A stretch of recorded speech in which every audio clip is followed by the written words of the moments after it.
Fl-aħħar sigħat fiequ 67 persuna oħra mill-COVID-19 f'Malta u feġġew 129 każ minn fost 3523 test illi saru fl-aħħar 24 siegħa. Sissa fiċ-ċentri tal-ittestjar f'Malta u Żewġ saru 355,515 il-test. Dan ikkonfermatu s-Supretendent tas-Saħħa Pubblika, il-Professur Charmaine Gauci, u tagħti rendikont tal-imxija f'Malta. Din il-ġimgħa saru wkoll 161 test fl-ajruport li minnhom 8 persuni rriżultaw fil-pożittiv. B'kollox fl-ajruport saru 1671 test li minnhom 57 persuna rriżultaw fil-pożittiv.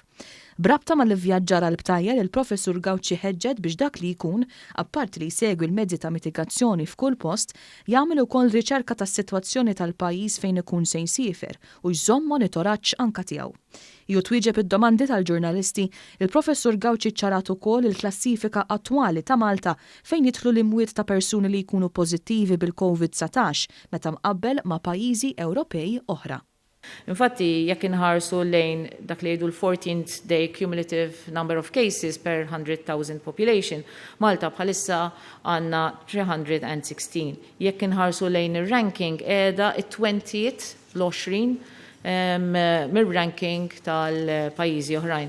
Il-Professur Gauci qalet li fost l-aktar affarijiet inkwetanti f'din l-imxija hija l-folol ta' persuni li ġieli naraw anke fuq il-midja soċjali li jkunu ltaqgħu fil-pubbliku mingħajr ma segwew il-miżuri ta' mitigazzjoni għaliex jistgħu jkunu huma stess li jferxu dan il-virus.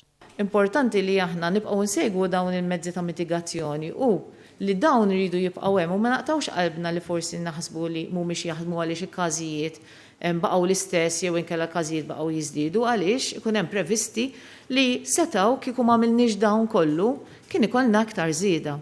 U allura nħeġġeġ il-pubbliku kollu li rridu nibqgħu nimxu ma' dawn il-miżuri, nibqgħu nimxu mal-użu tal-maskri, il-ħasil tal-edejn u social distancing ħalli aħna dejjem nkunu nistgħu nimmitigaw dan il-pandemija li qed ikollna qudiemna.